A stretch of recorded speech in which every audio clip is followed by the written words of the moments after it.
Welcome to Debate Talk for You. My name is Jennifer Mclean. This is a brand disclaimer. The views and opinions expressed on this platform by individuals, callers, or invited guests are their own. The information you hear does not reflect the overall views of all parties associated with the brand.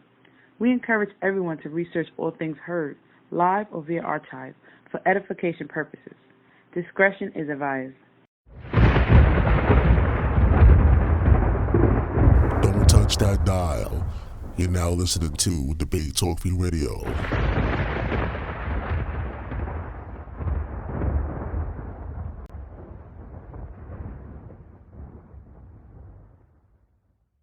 Well, the first topic is Feminism 2019, and the reason why I decided to actually wanted to speak about this topic because earlier in the summer I actually saw some posts and I advertised it on my wall on Facebook and got a lot of feedback when it comes to the feminist movement, things of that nature.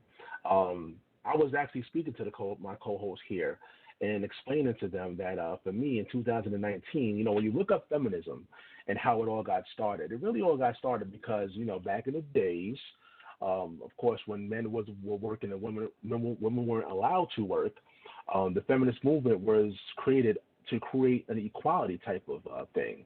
But for now, it almost seems like there's a different type of feminism out here. But we're going to talk about it almost like it's like a darker side of the feminism movement today. But we're going to discuss those things right about now. But Vinny D, when we talk about can you hear me, Vinny? Yeah, I'm here. Yeah, when it comes to the feminist movement, when you hear in 2019, like what comes to mind when you hear the feminist movement? What comes to you? What comes to me is basically like I think division.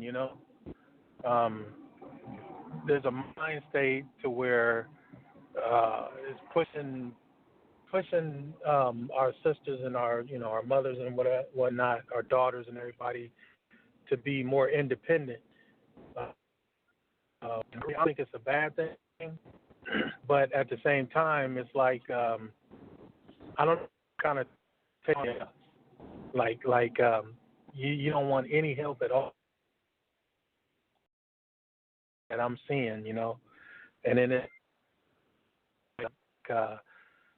chasing dreams instead of tending to the family or wanting to start a family. Everybody wants to, get these careers into these major, big companies, and they want to be a boss and everything. So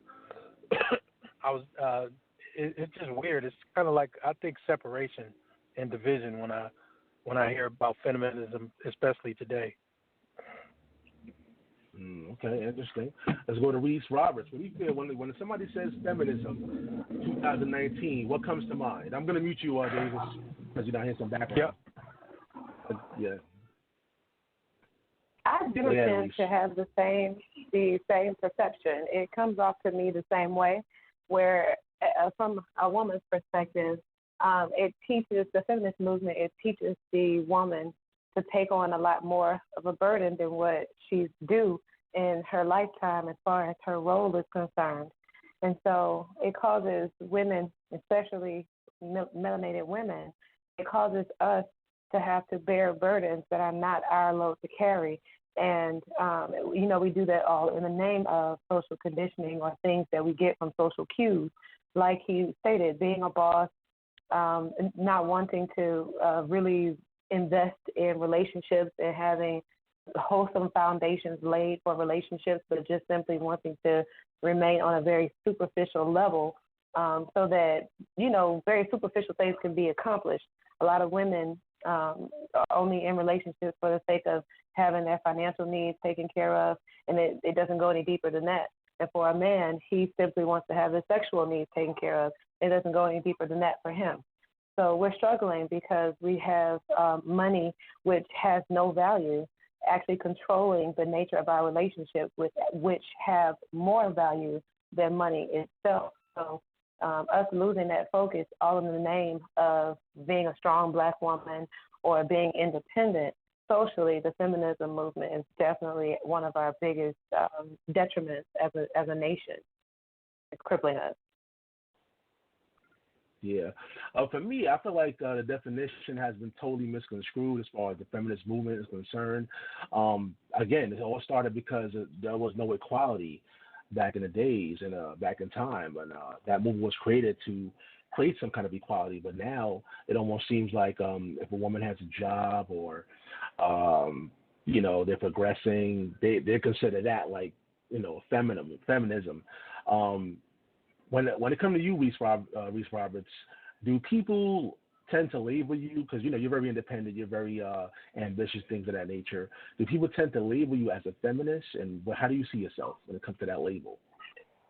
Yeah, I think that's just a natural gravitation. When some people see a woman being strong and see her in her strong nature, they assume that's because she has a feminist type of perception or a feminist approach to life, without, actually exploring the woman and seeing what she's truly about. Because if people knew what I was really truly about, they would know I'm the furthest thing from a feminist.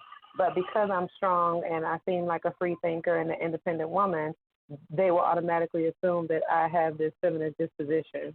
And so to answer the question quite clearly, yes, people do label me that way ignorantly. All right. And what about, within our community? Like, do you feel like a lot of sisters got it misconstrued or have a false perception of what a feminist is? I do. I think that's one reason why the homosexual lifestyle has been received and accepted among sisters. And I'm not going to say that's the only reason, but I think that it's a contributing factor because there are some women who don't understand the balance of what it means to sort of stand up for yourself, have sort of a little bit of a masculine character without necessarily becoming masculine. And so, there are ways to balance out masculine and feminine energy without totally assuming that character. And I think that's, some things that we have to get straight with our understanding of spirituality and human consciousness is, we really misinterpret the spirit world quite a bit, and it causes us to do things like embrace homosexuality because we don't understand what it means to balance the male and the feminine, or the masculine and feminine energy. Yeah, we all know what that means. All right, family. Once again, it's the Social Hub. The number is 319-527-6239. Remember, guys, you can chime in as well. All you got to do is dial that number and press number 1. If you already dialed that number, simply press number 1. If you want to let your voice be heard, you can. Again, the number is 319-527-6239. If you want to chime in when it comes to feminism 2019, you want to talk about it, you want to have a question for us, feel free to dial number 1, and we'll hear from you guys. Well, let's go to Vinny. Vinny, you there? Yeah, I'm here. All right. So, can you give me any examples, like, when it comes to, like, the feminist movement today? Like, can you give me some kind of example of how it's being exploited? What do you mean, like, what do you mean? Like, is it, like, being put out there, like, in whatever way, whether it be television, music, any kind of way that, you think is being used to go, to get over. Yeah. I'm hearing that call. I'm hearing your call, though. Mm-hmm. Yeah. So, I would, I would say the music, like it's being pushed in the music a lot. It's also being pushed on TV shows. You start watching TV shows, you got a single. It's like they almost promote like single mothers and single women, and then they got this like strong concept of, I can do all things by myself, or, and then, oh my goodness, the Beyonce song was the number one, pay my telephone bills and all that stuff, All right, So the music is like, it's going that way, and it's kind of like, right. it's a saying, it's a popular saying, it's evil communications, because they kind of like, it's like almost witchcraft, how they kind of program you into thinking that way as well, but I think that like, it's all over, man. It's just being pushed, even in cartoons. you look at these cartoons. My kids watch these cartoons, man. You see some feminism stuff in there.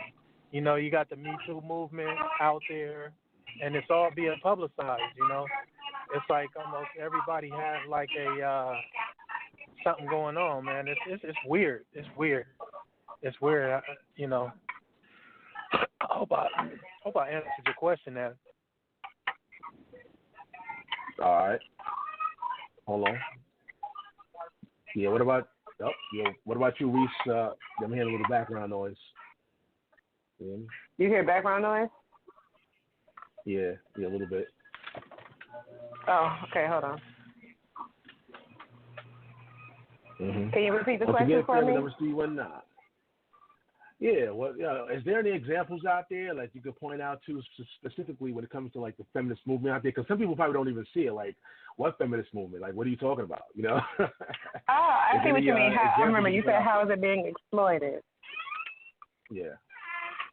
Okay. Mm-hmm. So there are quite a few examples that I can think of, but what comes to mind in the most, it's like personal experience is keeping Black women in a place where they aren't able to stabilize themselves by having a family structure, having a family unit. It leaves a woman sort of uncovered and unprotected whenever she doesn't have the partnership of a man in a relationship. And so to make sure that as a family unit, the Black family does not ever unite itself, then it sort of has a ripple effect in how we participate in the global market. It seems like a very abstract connection to make, but it has huge implications in how we perform economically when we do not have a family unit, when we don't have a family structure.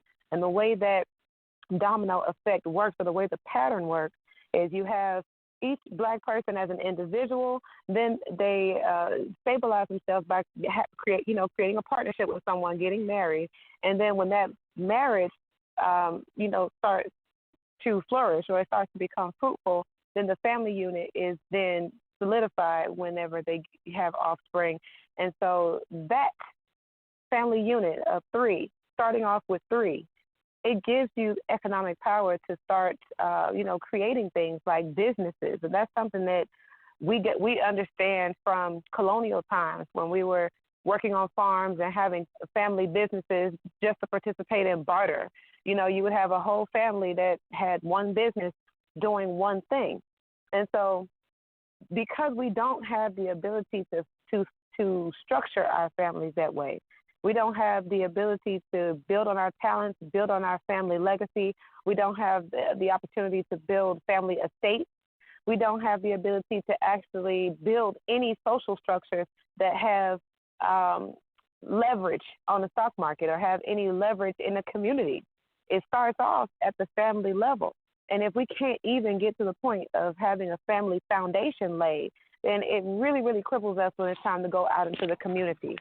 When it's time for us to have well-rounded children who also perform well to continue our legacy. Because it doesn't matter if I'm successful as a business person and I create a whole empire and then I pass it down to my child and my child ruins the whole thing because they were never well-rounded enough to actually take on my inheritance or take on my estate and continue my legacy. So we have several different reasons why we're being exploited in this feminist movement to make the Black woman more independent but yet unstable at the same time. She might be independent, but she's also unstable. And then that's not even to talk about what's happening with the men, them becoming feminine and them wanting to become feminine just so that they can have that independence and that power of being a quote-unquote strong Black woman. Men have been absolutely torn away from their masculinity, and the only way that they're able to see power in a lot of situations is if they assume the feminine character or the feminine behavior in pursuit of feminine power. And, that's something that we see is being constructed by social conditioning. Oh, wow. There we go. You brought up some things I was going to bring out. There we go. Hey. Man, there we go. Once again, the number is 319-527-6239. Moses, brother Moses, I see you out there. Press number 1 you want to join the conversation, press number 1. All right, and once again, everybody, you guys can join in as well. 319-527-6239. The chat room is officially open as well, guys. You can interact with me in the chat room, type in your questions, and I'll gladly read them. Or if we're friends on Facebook, social media, if you want to inbox me your questions or your comments, I'll gladly read them out as well. But once again, Brother Moses, when you're out there, just press number 1, and we'll bring you in whenever you're ready. But, yeah, Vinny, let's talk about that, man. Let's talk about the LGBT. I think they added some things in there, Q. Oh, man. The all of that. Movement, yeah, there we go. The alphabet movement. There we go. Like, are they like, how do you feel about them adopting, this feminist, like, are they exploiting it? Like, talk about that. Like, how are they using it? Because, like Reese even said, men are using this thing and taking it to a whole nother level. Let's talk about that. Yeah, man. I don't agree with it. I don't agree with what they're doing, but, everybody else does. So, I mean, what can you do? You know what I'm saying? So, only thing I feel that we can do is, like, raise our kids right, tell them the right things and then kind of hope for the best. It's almost like we raising them in an area full of wild wolves. It's almost like the wilderness. You raise your kids, and then you got to send them out to the wilderness and hope that they make the right decisions. But yeah, I don't know, man. It's a crazy world. It's a crazy world because it's like I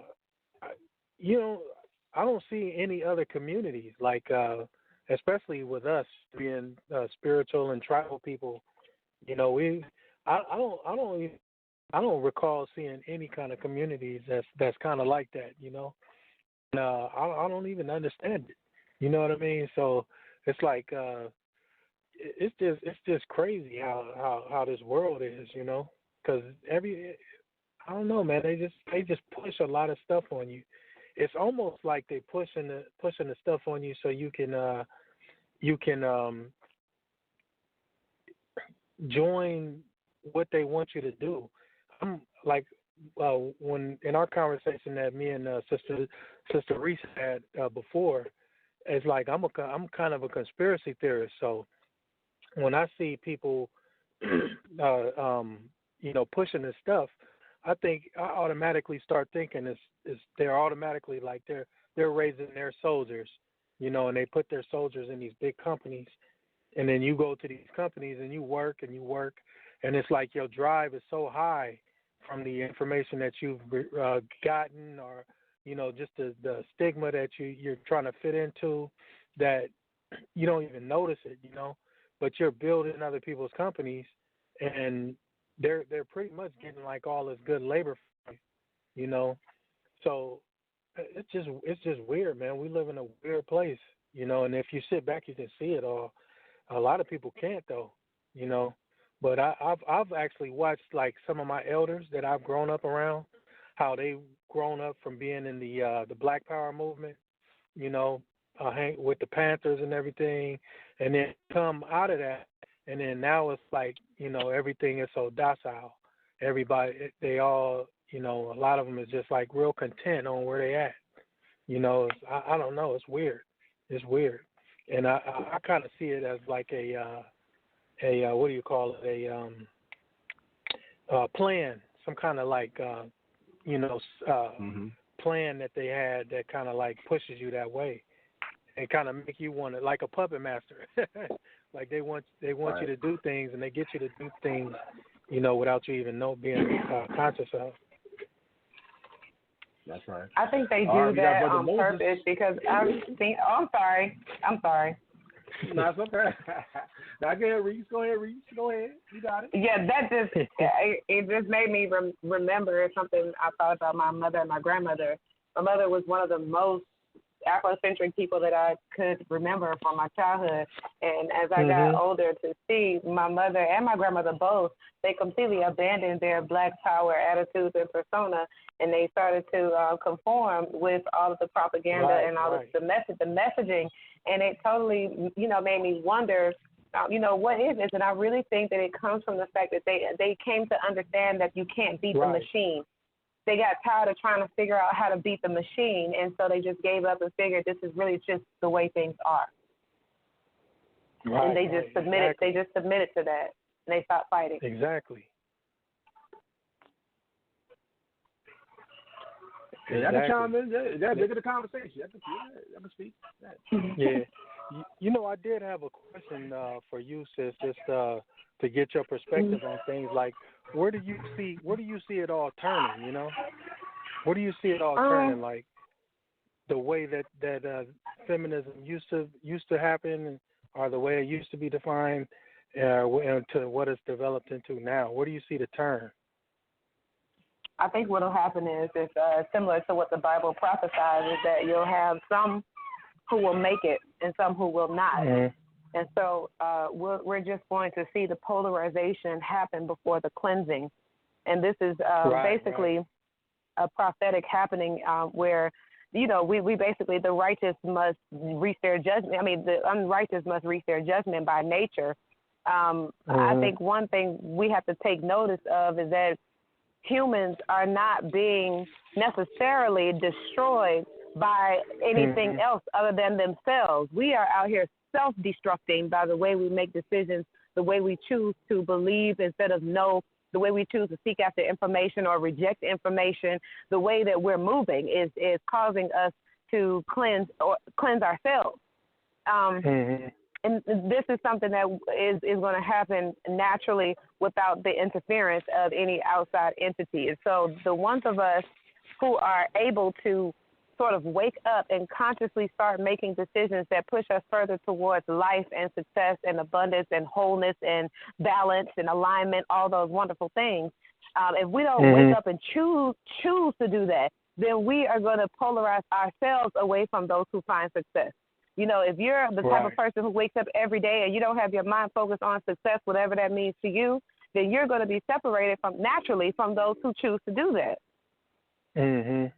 You know, the people who set their mind on success, they'll find it. The people who are hell-bent on feeding their body whatever kind of toxins they want, treating their body however they want to, not feeding their mind, not developing healthy relationships, not, you know, finding a purpose. All those things are the things that are going to start polarizing people from those of us who are going to be considered counted in the number, so to speak.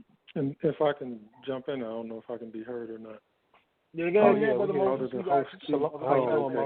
Yeah, sorry, I'm a little behind my, you know my lifestyle, meeting with my accountants. But I think one of the directions that the current LGBTQIA plus movement is headed into is exactly what the Sister Reese was saying. And part of that is like self-destruction, right?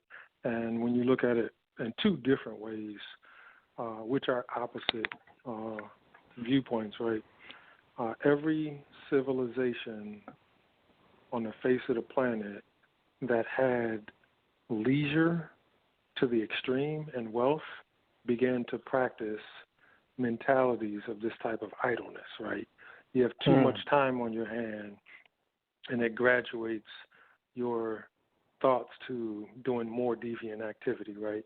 So one of the first things that some people often say, you know, like religious people, if you would, is that Sodom and Gomorrah was destroyed because of homosexuality or queer people. That's not why it was destroyed, right? That's on the front what people conceive, but when you look in the prophet Ezekiel, he said ease and relaxation was the sin of Sodom, and they had gotten too much idleness of hand and through the wealth that they had gotten. And you think about classic societies, when you get so much generational wealth, now you got a man looking at a little boy and saying, hey, you know, why not, right? And this is one of the directions it's headed, which is it is self-imploding, right? So that's one direction. The other direction is diametrically opposite of that. And it when I say diametrically opposite, I only mean from the standpoint of how it continues to rapidly grow before it implodes on itself, is they attach themselves, like when I say they, the different strings of that movement, transgenders, and they all as a group or as separate entities attach themselves to what's considered just and right? So it's not just for the man to sleep under the bridge. It's not just for the little boy to get beat up in school. And just like he's not being treated justly, I'm not being treated justly. And what seems to undergird a lot of their thinking and their process is what should be considered right or just or fair, right? And that's how they continue to grow.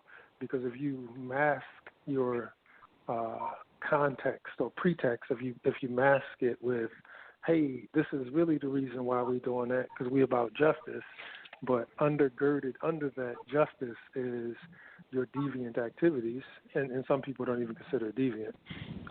And I say that with the thought in mind that it's new frameworks. When you say, hey, that's not natural, a penis and a vagina is natural. Well, sex isn't the only reason that, it's not just about reproduction. It's also about pleasure. You can get pleasure, all these different arguments that they get off into.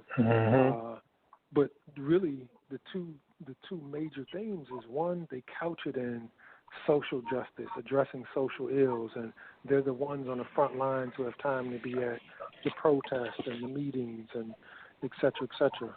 I'll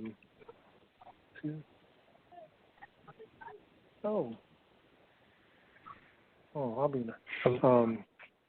So they couch it in those things, and then when they're not couching it in that, the other part is that we have to be cognizant of is every major society, when they got to their wealth and zenith, making so much money, where I watched a commercial the other day on the internet or something, and it had the Bluetooth that connects to your water, so you can say, Siri or whoever the little voices are, fill Fido's cup with a gallon of water, and then the machine automatically pour the amount of water for you.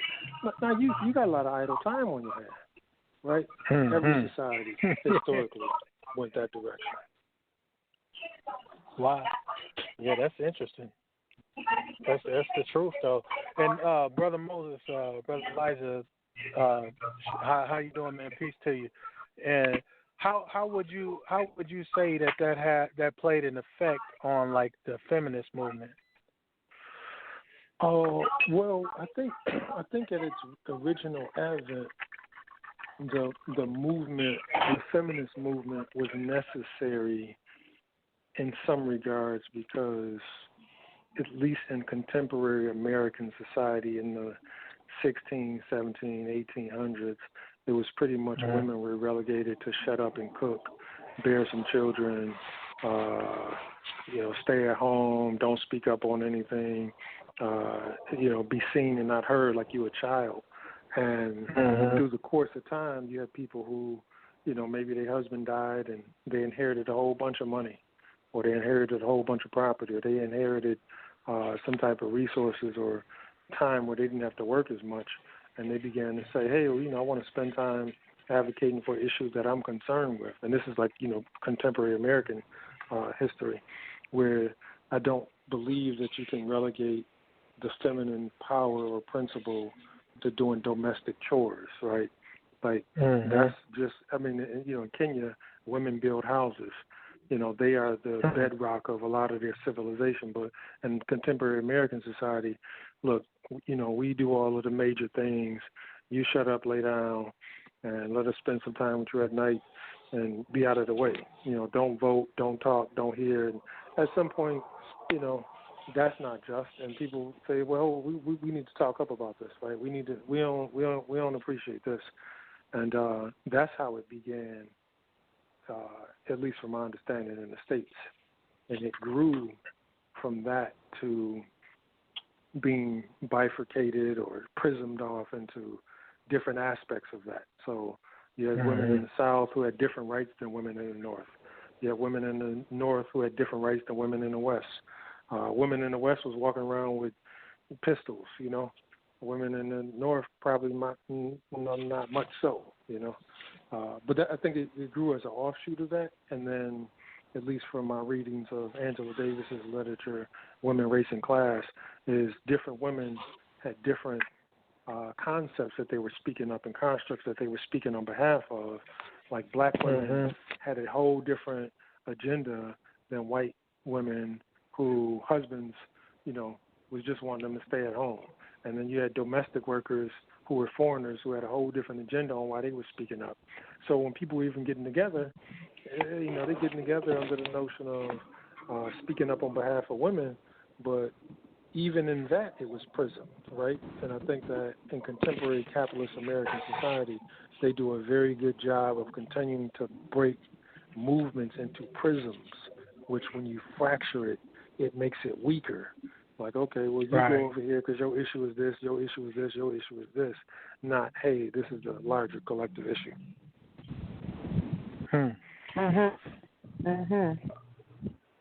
want to say a couple words about that. Yeah, go ahead, Reese. I'm gonna let you say your piece. I'll let you say your piece, and I got a question actually in my inbox real quick. I'm gonna throw it out there for y'all. But yeah, Reese, you can make a comment. Okay, I'm gonna make it.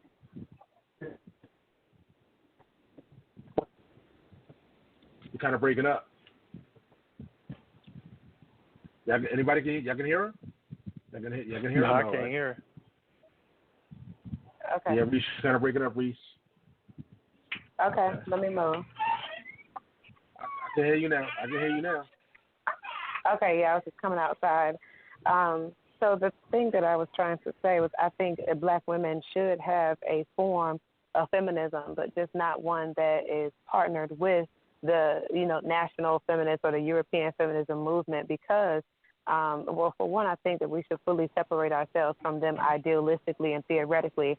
Like you said, we have a larger issue that we should be focused on. And so I think for black women, a feminism movement should definitely be something that is kept internal and something that just simply means that we should stand in our power and use our power of feminism for our own benefit and our health and our manifesting of our abilities. But I don't think that it should be used to tear down our masculine partners because that is essentially tearing down the very thing that we need in order for us to, you know, to fulfill our calling is that, you know, we need our masculine partners.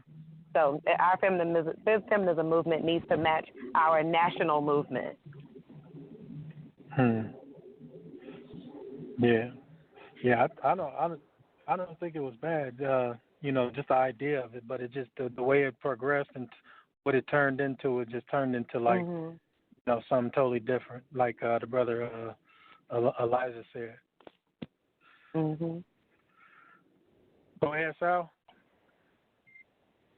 Oh, yeah, I got this question I got in the inbox. Y'all remember, y'all can inbox me or email me at debatetalkview@gmail.com. If you have any questions or comments, I see people on the phone lines. You can simply press number 1, and we'll add you in if you have a question or a comment. Or the chat room is open as well. But let me read this out to y'all. Hold on. It says, is feminism a response to chauvinism? Is feminism a response to Calvinism? I think it's Calvinism. Yeah. Calvinism? Let's go to Let's go to Moses. Moses, you there? Yes, I am. So if you check out Max Weber's book, Protestant Ethic and the Spirit of Capitalism, Weber argued that part of the work ethic helped produce that reality. And when I say, which is different a little bit from Calvinism, but I think the principle is the same. And I'll have to restrict my comments to at least this. With the book Protestant Ethic and the Spirit of Capitalism, if work and productivity and gain was a sign of godliness, which that's what Weber was pretty much writing, and people were excluded from that reality, then they couldn't be godly. So they had to assert themselves, like feminism would have to assert itself in that way to be considered able to get property gain, wealth, etc. And I'm not sure if Calvinists promoted that or not, but I think that construct would be couched in that, in my thoughts. All right, thank you. Yeah, Vinny? Calvinism, I don't really know too much about Calvinism. I mean, I touch on it a little bit, but I'm not too familiar with Calvinism. I know that's the religion, right? The sect of the religious view, right? The Calvinism.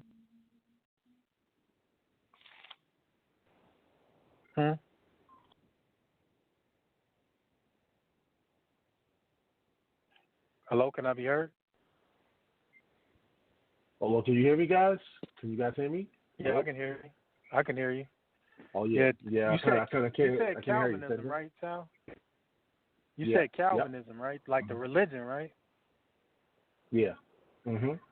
Yeah, I'm not too familiar with Calvinism. I mean, I've conversed with a couple Calvinists, and I don't really know their worldview, though. I don't know their worldview too much, or too much about their worldview. Oh. And what about you, Reese?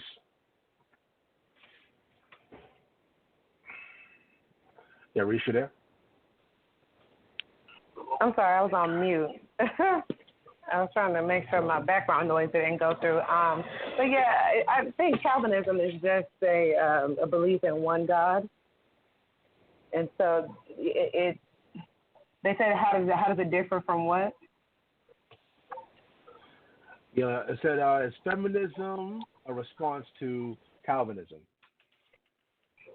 Okay, I can't see a connection with those two things. I can't see it being a response to a total faith in one God. I do think that feminism is misguided by the people who created this idea of one God, whereas feminists are looking for their own statement of power.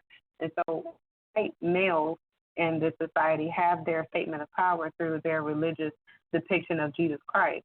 And so for me, that's just their women's way of sort of staying up and saying, hey, we want our social power as well. You have Jesus as your social power, where you are seriously structuring your systematic oppression up under this image, and now white women are wanting to take their place as the equal counterparts in that, and they don't have any representation socially to be considered godlike. But for our women, melanated women, I think something similar could happen, because we actually have true godlike representation. You know, in our African spiritual system, you have plenty of representations of the feminine principle being represented in a godlike way. Things like the Orishas and the Yoruba culture. When you look back at that, you can clearly see the male and female principle embodied and personified in positions of power and godlike, ability and domination. So for them, in their weak-minded and dependent, sort of codependent state, they're fighting back because they want to be considered as godlike. But because they only have this Calvinistic one God worldview, then they really don't have any space in a social structure that was created to have a monotheistic one God, type of position. Only their men are to be seen as God. And for us in our religion or African spiritual history heritage, we know better than to have an uneven, off-balance yoke like that. We know that masculine and feminine energies are both as equally powerful and godlike, as the other. And so we healthily depict that, and they do not.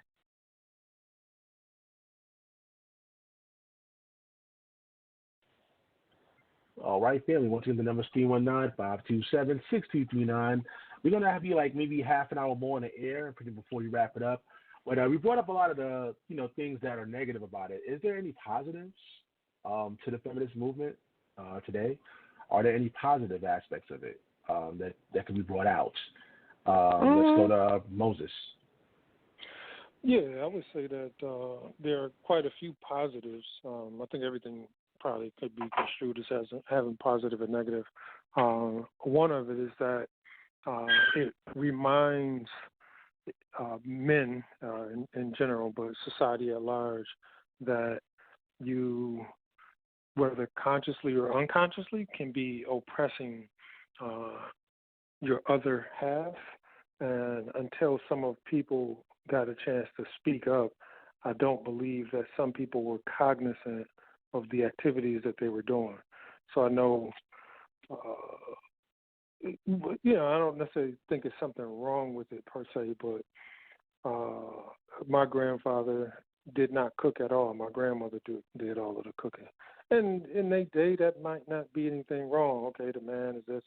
But in my day, I cook, right? I don't think there's anything wrong with a man knowing how to cook and be capable of cooking. So when you look at like indigenous societies, it often the gender roles aren't always so clearly defined. Like I said, in Kenya, some tribes in Kenya, women build houses. When you look at American society, it's abnormal where women is considered butch to go into a building trade. You don't have women brick mason. If you do, it's like you can't be feminine and do that. So I think some of the things that began to arise as a result is the awareness of how women are not necessarily being treated fairly as a result of some of the what's considered, feminist movements. Again, Reese. Okay, I'm here. I just wanted to kind of agree with that. That's pretty much the gist of it when it comes to the positives that come out of this whole movement, is that it does help you to be more mindful of how you are treating a woman. And I think it does sort of draw out the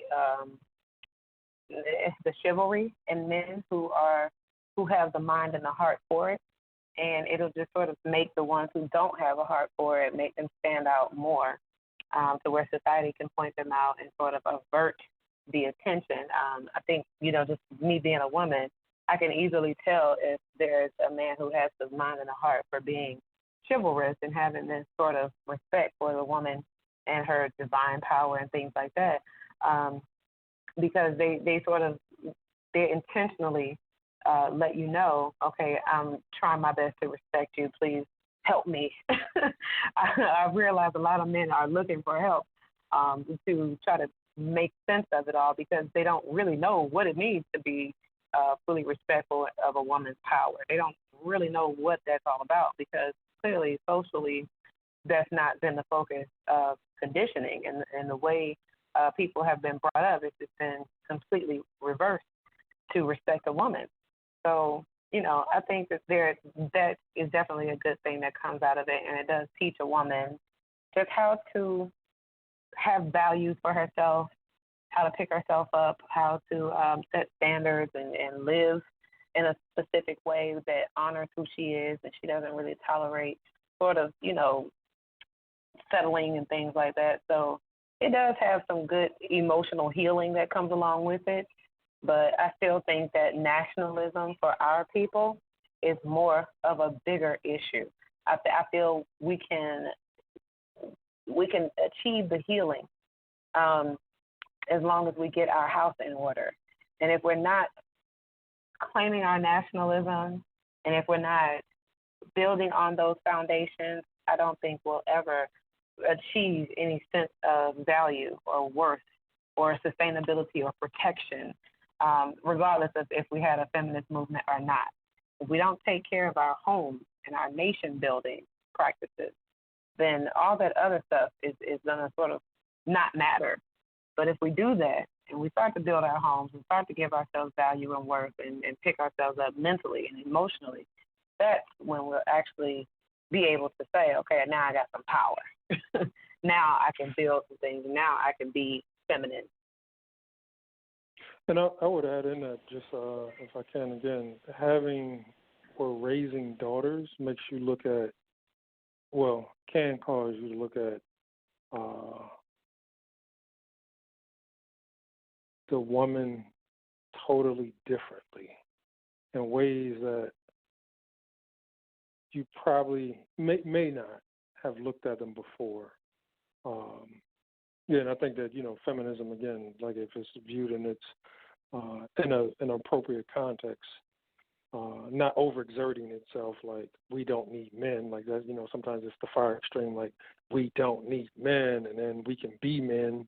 Like that's people taking too far with that. But I think raising daughters helps you to appreciate differently than being with a woman. I think it causes you to appreciate that balance differently.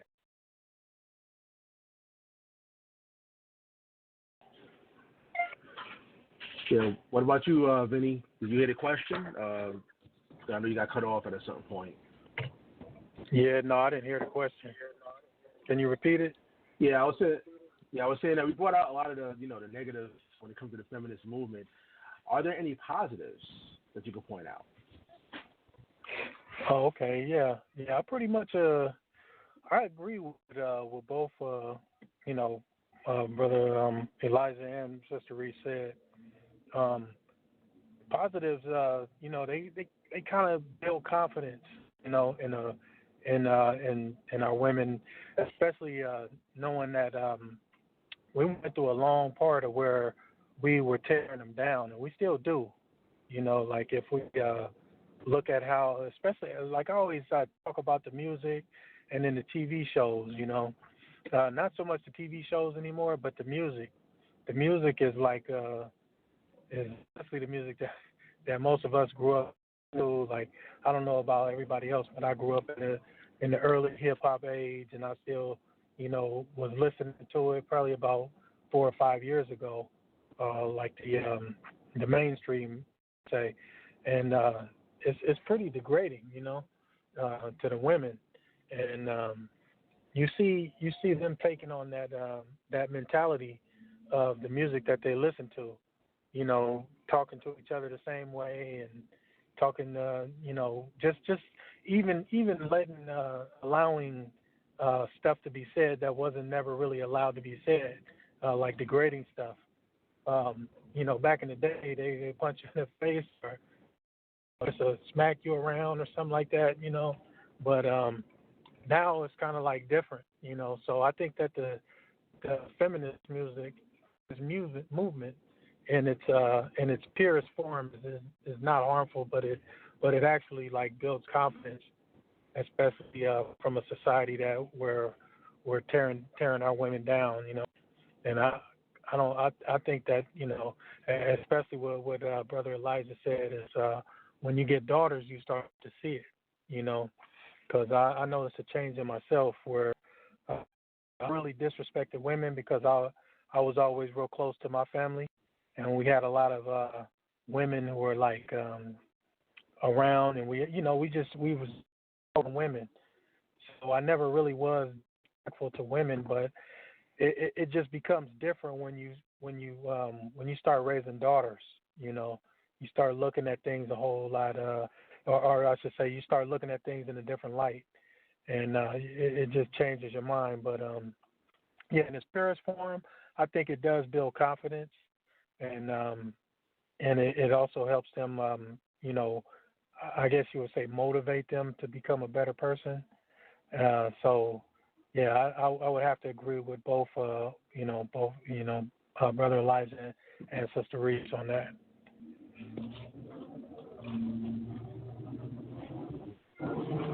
All right. It's going to mute you real quick. Vinny D, and that background noise. And the number's 319-527-6239. Once again, it's a brand new segment called the Social Hub. And I see we got people listening on the phone lines. Again, if you want to chime in, simply press number 1 and we'll add you to the conversation. You're only going to go on the air for like maybe a few more minutes before we wrap it up pretty much. Next week, we're going to be speaking about child support, y'all. That's right. We're going to be talking about that child support, we want to, a lot of that's a heavy topic right there in the community. So make sure you tune in next Monday. Every Monday we're going to have this segment, by the way, for those who don't know, the Social Hub. So make sure you tune in every Monday at 8 p.m. Eastern Time, right here at Debate Talk Free Radio. So let's get some final words, I guess. We tackled a couple things. As a matter of fact, Reese, is there anything that you want to ask the brothers, being, or the only female tonight on the program, anything you want to ask the fellas? Yeah, absolutely. I think what was that, Brother Vinny that was just speaking about having daughters? That was Brother Vinny, Yep. right? Okay. Yeah. I was on mute. My bad. Okay, no problem. So he was talking about that, and it brought me, a huge question in my mind. That's why. I wonder why does it take for you to have a daughter to start to open your eyes to those things? Like, what is the switch, or what is the and excuse me, please do not take offense to what I'm about to say, because I'm really talking about men in general.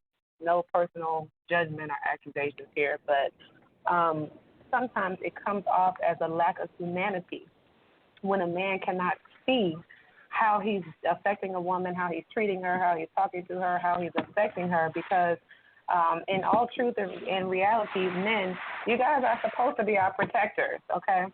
You're supposed to be our protectors. And so even though social conditioning has happened to you, I just wonder what are the blinders if we can put social conditioning aside? Can we not draw upon your humanity to look at your woman and say, look, she needs me in this way or the other because she is being torn apart in this social arena. So how can I be mindful and those things? So basically, why does it take for you to have a daughter for that humanity to come into your consciousness?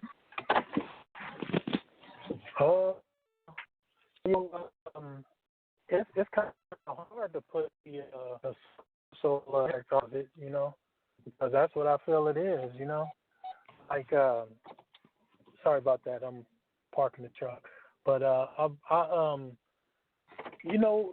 just growing up in the area, I live in the Bay Area, Out here, I'm 42, so back in the days, it was a heavy emphasis on, pimping, So that's like, and then also like when we don't love them, these, the rest, and so it was like a heavy emphasis on that stuff, So friends was into that, and then it's kind of like it develops this pattern. But at the same time, like I say, I was real close to my family, raised by my grandmother partially, and then over at my grandmother's house, we had women cousins and everything. So, I've always had that like respect for women, but it was just like when I had my daughter, it just became on a whole another level with it, because it's basically breaking away from that stereotypical mindset that's been pushed upon us, that social stigma that we kind of embrace. And I like to say, and it kind of goes into the topic that I was suggesting about white supremacy. It's like out here, it's like a lot of people take part in that white supremacy. Now there's a very big conscious movement going on out here as well, where people are waking up and everything. But at the same time, I'm that social impact, just the environment that you're raised in is a part on it, and I think that's why, and I don't take offense to what you said, because it's right, we as men have to step up and we have to take that part, but I don't think there's enough people out there that's teaching us how to do so, like I've had my father in my life my whole time, so I'm not really talking about me, but like most of my friends, they didn't have a father in their life. It was only like mothers, mothers was raising them, and it's like you can't. A woman can do only so much. It's like you cannot teach a man how to be a man, no matter how much you try. The man is always going to be looking for that father figure role model. And my pops, I praise the Most High, because he kind of played that part in a lot of my family's, not only my father's, but also in some of my friends' lives as well. Especially being a black man with his own business, for 40 plus years, long as I can remember. So he kind of played that part. He was like my Cliff Huxtable, so to speak. Is it if you can imagine, you know what I mean? But everybody don't have that, and this environment that we was raised in with all the music and just how people treated women and stuff like that, it was just different, you know. So do you think there's anything that older men can do right now to make younger men want to seek after that type of learning? Because I think we have to grow beyond a point where we want somebody to teach us when, you know, really life is more so about finding our own path and finding our own way. Right. But I think the hardest part is making a young man want to learn how to be a man and partner with a woman and make them care about it and see the value in it and want to spend his time doing it, because if not, he's not likely to pursue that path of learning. You know, he probably don't care nothing about a woman, so why even, you know, he probably don't even go seek after the teaching because he could be taught. But if he doesn't want the teaching, then, you know. Yeah. But I think it's right. Like going back to that ideal of feminism, I think there's principles that, like even me mentioning like raising daughters, it's principles that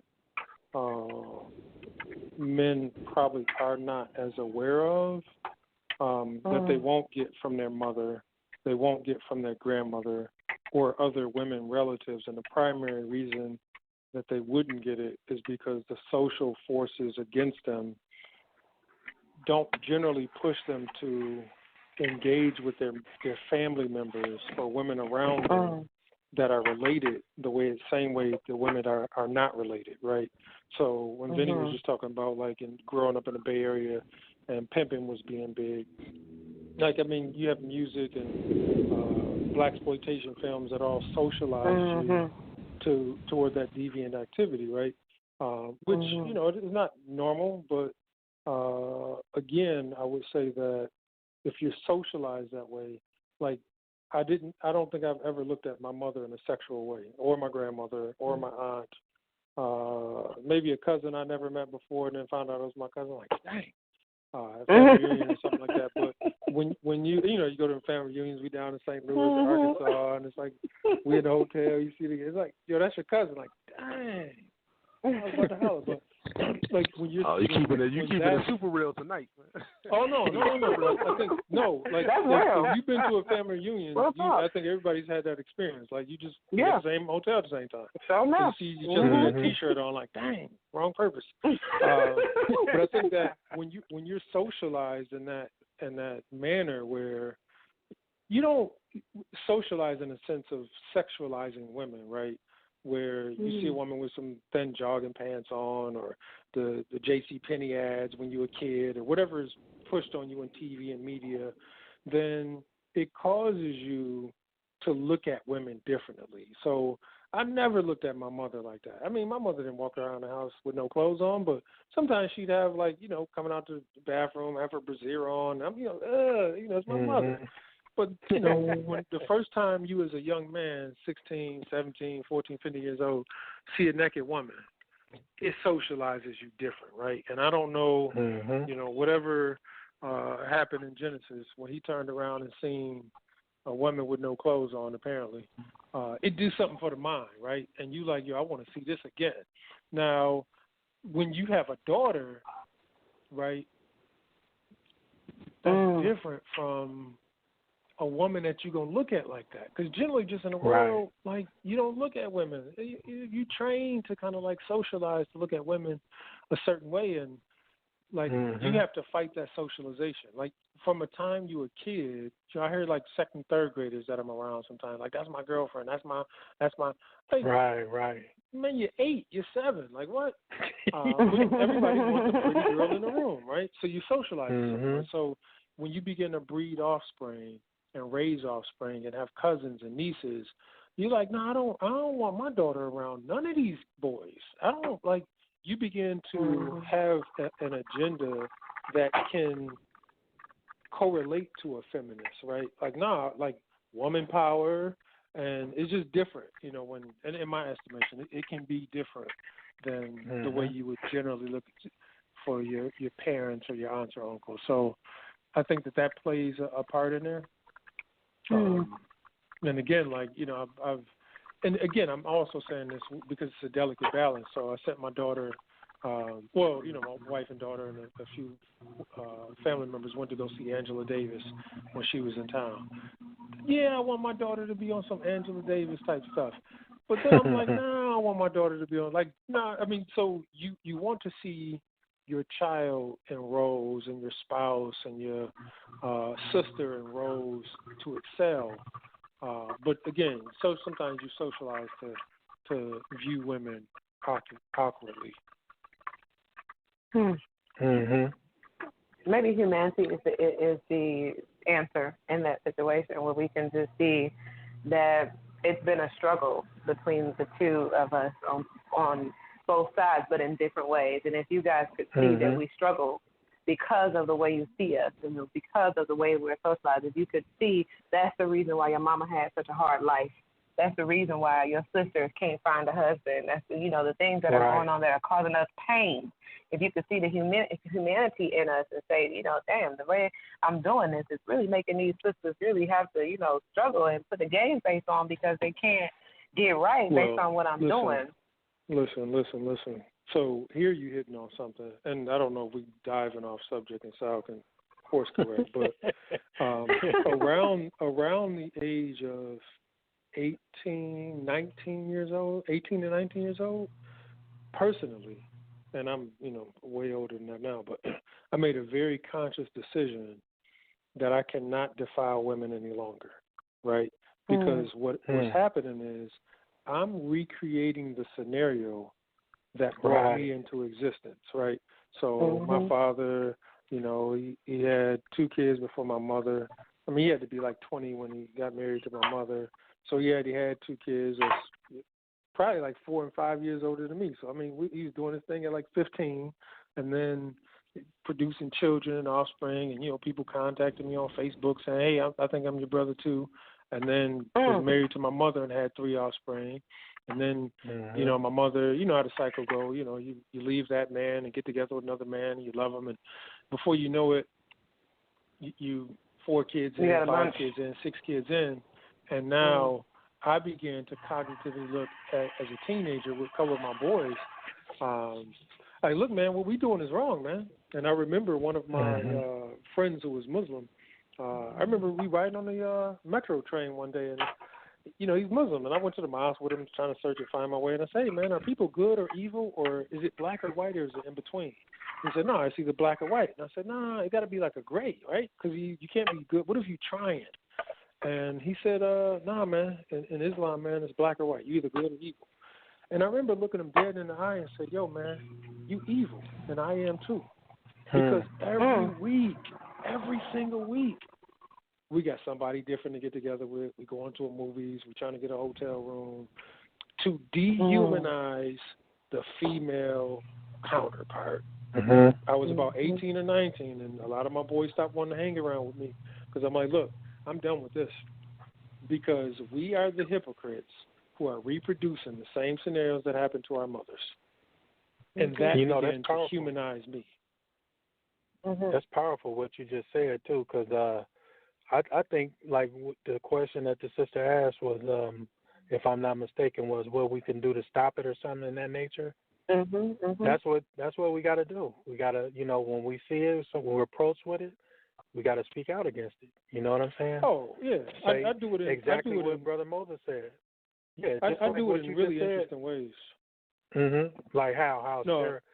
So, and just, I'm sorry to jump in, but one of the ways, this is, again, kind of under that banner of like protecting women and like the feminist notion where men got to speak up for women because sometimes women haven't been empowered to speak up for themselves. So I remember, a number of years ago, I'm in a youth development program. A lot of my work is working with young adults and kids, etc. But I'm around a group of 18 to 24-year-olds, and they waxing poetic about what exploiters they doing. Man, I had her down doing this, and I was doing this. And, they saying it in my hearing. And I said, oh, word, that's what y'all was doing? Yeah, Mr. Moses, I was doing X, Y, and Z. And I was, oh, word? Man, for real? Like, oh, yeah, that's what happened? That's the same thing your father did to your mother. That's why you was raised by your mother-in-law. And men, I mean, these 18, 19 jumped up out of their chairs. What you say, Mo? you know, and no, don't get upset. Yeah, they don't like Are you raised with your mother? Where your dad at? Do you know? It's the same behavior. Your mother in DC, they call it the bait, right? So your mom was the bait. She was the bait, right? Think about it. Where your dad at now? And thinking about the ways that when you impregnate this young girl from sexual activities that you're doing with her, dehumanizing her, you're going to produce the same exact environment because you're not really concerned about her. When she bear offspring, you're going to produce the same environment that your father produced. Your mom was the bait.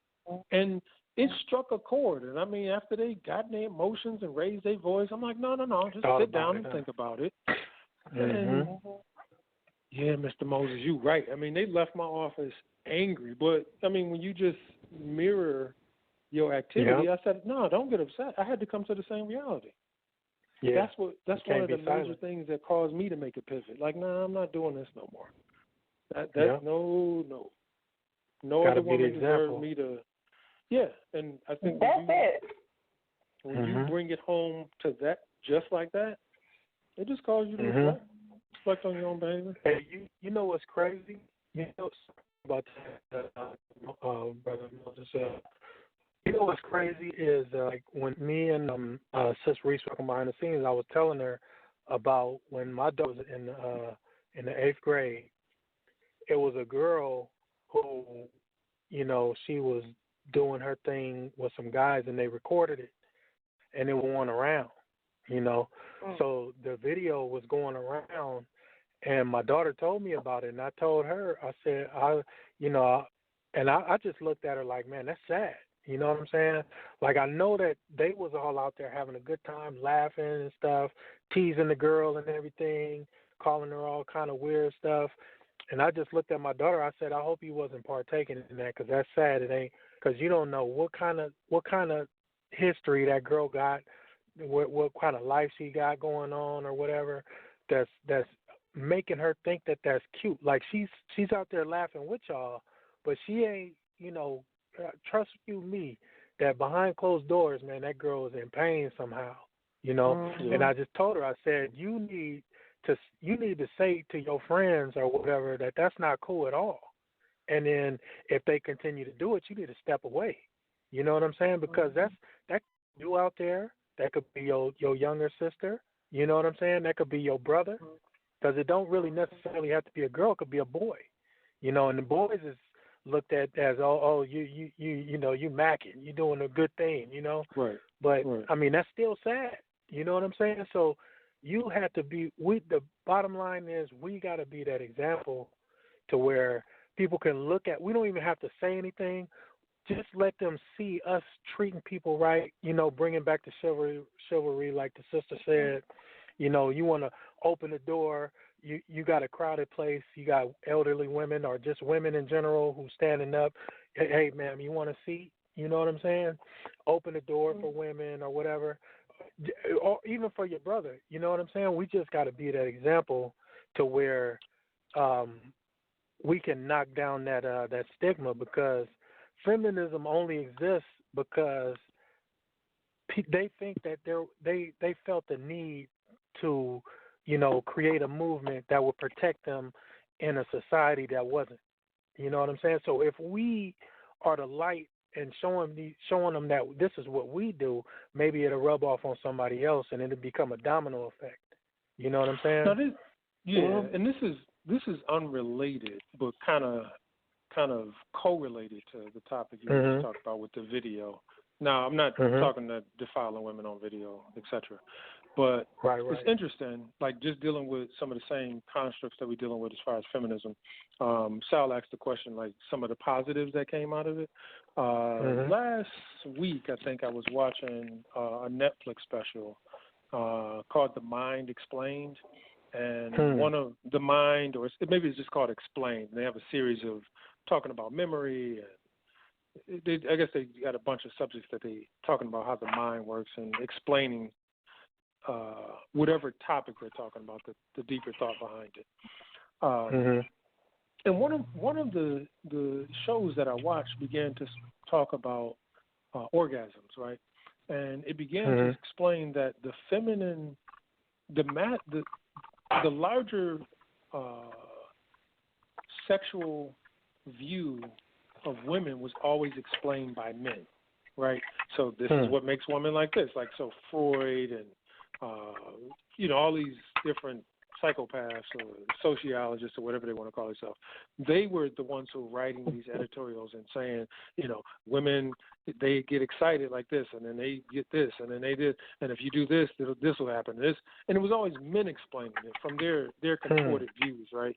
And I don't know if you've seen any of these old books, but when I studied psychology, I mean, they'd have a woman kind of laid back in a chair, and they'd be manipulated in all type of ways to kind of see how she arouses herself, and they would just take notes, right? And it was just experiments, right? And so as a result of that video, what began to happen is through the advent of what's called feminism, women began to speak up and have the ability to write about their own experiences and say, no, I don't, that doesn't do anything. It's this, which created a whole new revolution in what people construed as a way to engage a woman, right? So when you watch some of the old movies, when not that movies should be the arbiter of dictating anything, but when you watch some of the old Hollywood films or read some of the old books, they show these scenes, and it makes your mind think, oh, this is how things happen. But when women begin to speak for themselves and say, nah, this is what happens when I create a baby.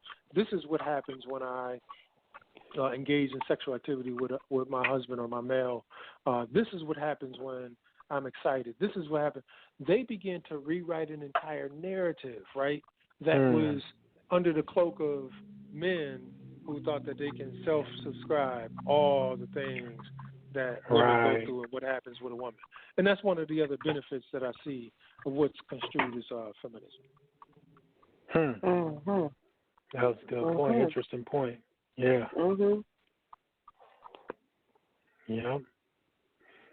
Yeah, but man, this was a pretty good bill, man.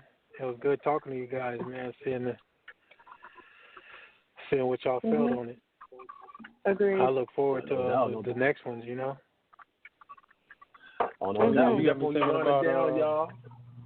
You got me thinking about the Flintstones, man. How they used to mess your mind up. Well, ma, getting in the kitchen and making up, man. Like everything was leaning toward that. Until you had something like the Cosby Show where she was a doctor, but that how much media has played a role. So I'm glad that I was able to go back and look at some literature and read and look at the travail of women and what they went through, right? And, and even appreciate, like, sisters like Araminta Ross, Harriet Tubman, and the rest of them. Like, listen, man, had it not been, and I even got a little study, it's more biblical study, but called The Women Who Saved Us, right? When you start looking at the narrative of the women who stepped up and filled in the gap, they be many, right? Oh, yeah, man, they play a huge part. They play a huge part. Man, all huge the time. Part. Yeah. I'm going to give you guys a little piece of advice just moving forward, because being a woman is definitely one of those untold type of tragedies. But people don't really understand the depth of what we lose when we lose our men. And so I want you guys to, just moving forward as you relate to women in your lives, is just keep your eyes open and make sure that you're listening to the woman, because most of the time we are expressing our pain, and it's difficult because it's hard to get a man to care about the healing of the pain. And so, if you really do want to come to the aid of a woman who is somebody's mother, who is somebody's sister, who is somebody's daughter, think of, like you said, think of how you would want someone to treat your daughter, how you would want somebody to treat your mother or your aunt. And that is the very first way to get yourself in line of how you should be treating women, because when it hits home like that, you can be empathetic. And I think that's really where we need to be right now with each other. And there are plenty of women out here who understand your struggle. We may not be able to know your plight 100%, but we see you and we know how to connect with you emotionally. And so, I think that's probably one of the biggest things that stops our men from being able to understand our struggles is that y'all kind of shut us out and shut us down. Right. Before we were just being, subjugated to that pimping mentality, but now we're being deterred and we're being sort of expected to deviate from our emotional connections and wanting to express ourselves emotionally because men feel that emotions are invalid. And, y'all got to stop with that. Y'all just got to stop with it. Y'all just got to stop with that because we are emotional creatures, and that's the way we connect. We can't do anything without connecting with you. Yeah, men love to say, "Oh, you just emotional. You just emotional." That is, I mean, come on. It's like us telling you that you're too logical. It's like we can't tell you that you're too logical, but that's because that's how you're hardwired to be. And we're hardwired to be emotional. So for y'all to tear us away from that, it's like us trying to tear you away from you. We have to blend those two things together and learn how to work them together because they were made to work together. Mm-hmm. I need therapy. Exactly. Just listen.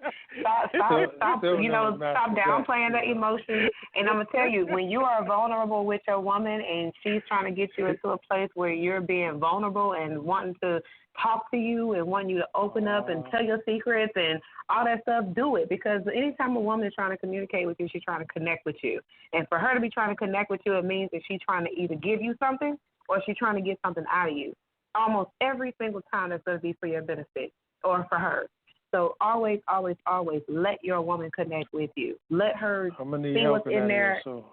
Hey, listen, y'all, I do sessions. I'm going to tell you that. I do sessions. I actually have on my website where you can book sessions with me to talk that stuff out because it gets hard. I mean, I'm not going to lie. It's very difficult for a man to see these things that women are talking about. Y'all don't really know how to connect the dots until you have somebody to lay out the lines for you. Is it also reversed? Is it difficult for women to see what a man talking about? Like when he's thinking... yeah, I can say that, yes. I can say that it's difficult for a woman to see where a man is coming from, but it's not so difficult for her to see herself. So in most situations, if a woman is having difficulty, it's because she needs to be shown how she plays a role in it. If she is in her own way, then she's going to be a lot more likely to see herself than a man will be. So, if it's something like that, then all you got to do is just show her what you're talking about so that way she can understand how to move forward. Hold that thought, fellas. Hold that thought, ladies and gentlemen. We got a caller. We go to the phone lines. Number 527-6239. Hey, it's a great bill, though. It's a great bill. I'm feeling it. Yeah, it is. Go to 530-434. You're live. Yo, what's the words? B.A. Ben Abraham of the Sackernite Mentor. What's good, everybody? Hey, brother B.A. What's up? What it do? What's up? Much love to the whole panel. I didn't get a chance to hear the whole dialogue, but the last 10 minutes that I was able to chime in and listen to most definitely was powerful. And I most definitely appreciate Sal for bringing this type of conversation out because when it comes to being a human being, it just seems like we get so enamored or we just flirt with the many ideologies and the wind of doctrines that we stand on, and we actually forget that we're human beings. Right. And I don't have to go. You know what I'm saying? I don't have to go into the specifics because you guys, we all know what we're talking about. We already know. I know what I'm talking about. So, but yeah, I'm gonna really, really follow this show. I'm gonna be a supporter, and I'm gonna make sure that I help push it because we need these type of discussions.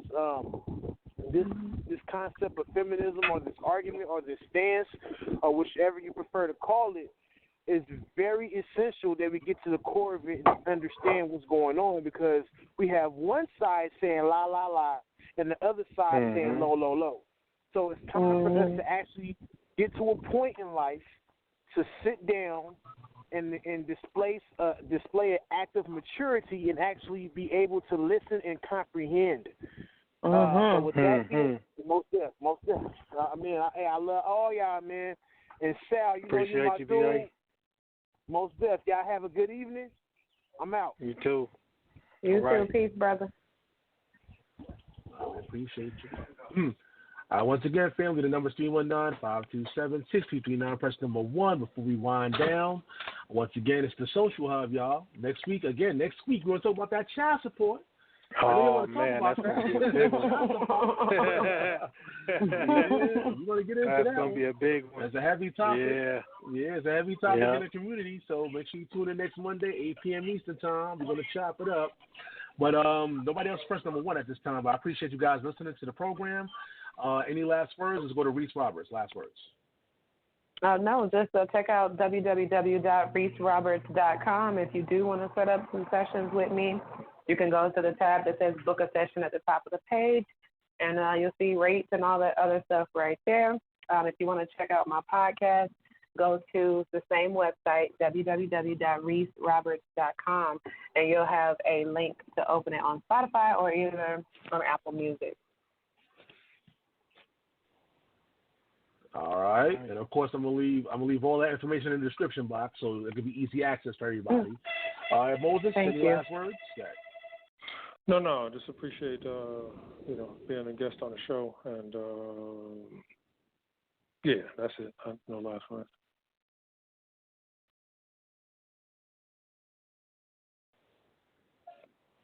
All right, and Vinny D, any last words, Vinny? I just want to thanks to Brother Moses for sharing the panel with us. Thanks for Sister Reese for sharing the panel with us, and you, Sal, for putting it together. And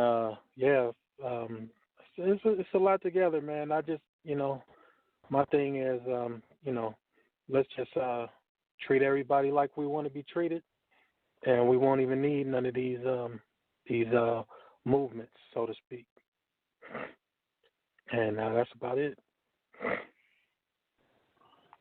All right, family. So make sure you tune in tomorrow. We got a debate lined up for y'all. For those that love the debates, make sure you tune in tomorrow, 8 p.m. Eastern Time. We have Mac Thomas versus Messenger of Truth. Topic of debate: are Israelites black? So you don't want to miss that debate tomorrow. Tune in tomorrow. See you guys next time. Take care and God bless.